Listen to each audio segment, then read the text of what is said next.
السلام علیکم۔ وعلیکم السلام۔ سوال، آپ کون ہیں؟ الحمدللہ ہم مسلمان ہیں۔ سوال، مسلمان کسے کہتے ہیں؟ مذہب اسلام کے ماننے والے کو مسلمان کہتے ہیں۔ سوال، آپ کے مذہب کا نام کیا ہے؟ ہمارے مذہب کا نام اسلام ہے۔ لفظ اسلام کے معنی کیا ہے؟ اطاعت اور فرما برداری۔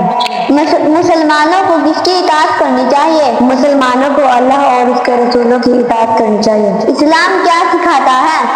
اسلام یہ سکھاتا ہے کہ اللہ ایک ہے اور حضرت محمد مصطفیٰ صلی اللہ علیہ وسلم اللہ کے بندے اور اس کے رسول ہیں۔ اسی طرح تمام اچھی باتیں اور اللہ کے بندوں سے پیار اور محبت کرنا اسلام سکھاتا ہے۔ سوال، اسلام کی بنیاد کتنی چیزوں پر ہے؟